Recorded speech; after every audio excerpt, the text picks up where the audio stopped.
একটু গরম ভাত আর এই ভর্তা জমে যাবে পুরো খাবার। এই সিক্রেট উপকরণটা দেওয়াতেই ভর্তার স্বাদ একেবারে অন্য লেভেলে চলে গেছে।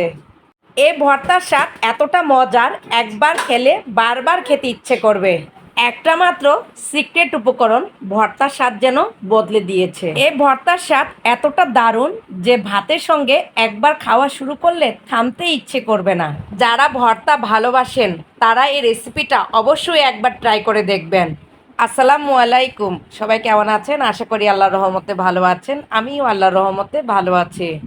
চলুন আজকে দেখে নেওয়া যাক আমি কি ভর্তা বানাচ্ছি। আমি আজকে যে ভর্তাটা বানাচ্ছি তার নাম পেঁপে ভর্তা। এই ভর্তাটা এতটাই মজার আর সুস্বাদু যে যারা পেঁপে খেতে একদমই পছন্দ করে না তারাও একবার খেলে পেঁপে ভর্তার ভক্ত হয়ে যাবে।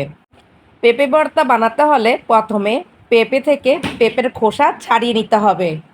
পেঁপের খোসা ছাড়িয়ে নেওয়ার পর পেঁপে থেকে পেঁপের বুকের অংশ সুন্দর করে কেটে নিতে হবে। তারপর আমি পেঁপেকে সুন্দর করে কেটে নিচ্ছি। সবচেয়ে মজার ব্যাপার হলো এই পেঁপে ভর্তা বানাতে বাটাবাটির কোনো ঝামেলা নেই। খুব অল্প সময়ের মধ্যে অল্প উপকরণ দিয়ে তৈরি করে ফেলতে পারবেন এই মজার ভর্তা। পেঁপে কাটার পর আমি পেঁপেকে সুন্দর করে ধুয়ে নিয়েছি। প্রথমে আমি একটি ফ্রাই প্যানে সবগুলো পেঁপে দিয়ে দিচ্ছি। এখানে কিন্তু এখন কোনো পানি বা তেল কিছুই দিচ্ছি না।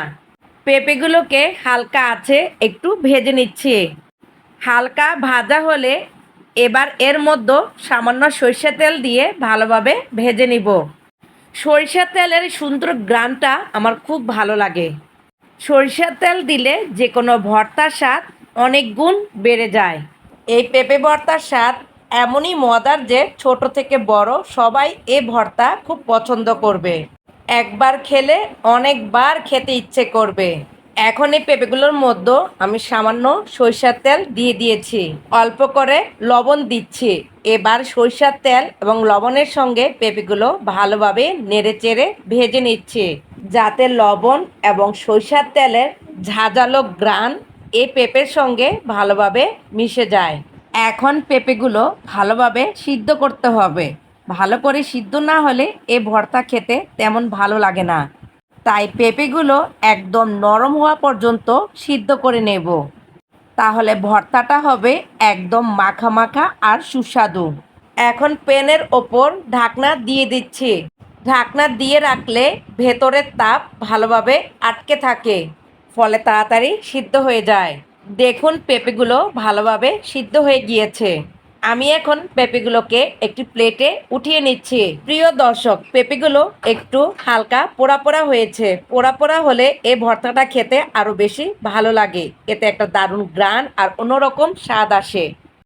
আমি এখন একটি প্লেটে একটি বড় সাইজের পেঁয়াজ কুচি করে নিয়েছি। কয়েকটা শুকনা মরিচ ভেজে নিয়েছি।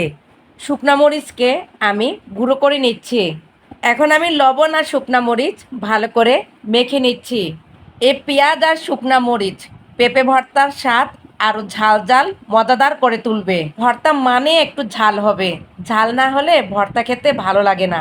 এখন আমি শুকনা মরিচ আর পেঁয়াজ ভালো করে মেখে নিচ্ছি।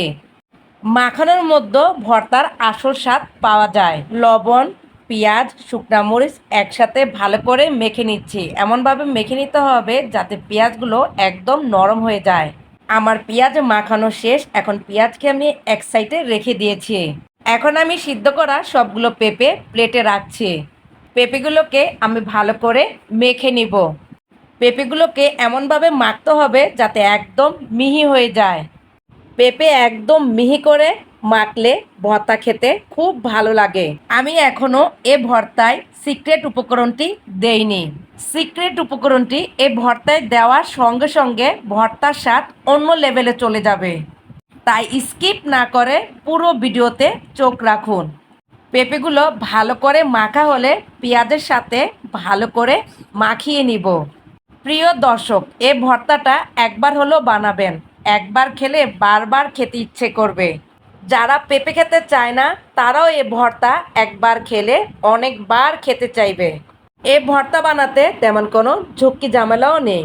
প্রিয় দর্শক, আমি এখন এই ভর্তায় সিক্রেট উপকরণটি দিয়েছি। আমি এই ভর্তায় যে সিক্রেট উপকরণটি দিয়েছি তার নাম হলো চিনি। প্রিয় দর্শক, বিশ্বাস করুন চিনি দেওয়াতে এ ভর্তার স্বাদ এতটা মজার হয়েছে আপনি কল্পনাও করতে পারবেন না। এখন আমি সবার শেষে ঝাঁঝালো সরিষার তেল দিয়ে দিচ্ছি। সরিষার তেল দেওয়াতে ভর্তাটা দেখতে চমৎকার লাগছে। ভর্তাটা এত লোভনীয় হয়েছে যে আমি আর লোভ সামলাতে পারিনি, ভাত নিয়ে বসে পড়েছি। স্কিপ না করে আমার পুরো ভিডিও দেখার জন্য সকলের জন্য রইল অনেক অনেক দোয়া এবং ভালোবাসা। আসসালামু আলাইকুম, সবাই ভালো থাকবেন।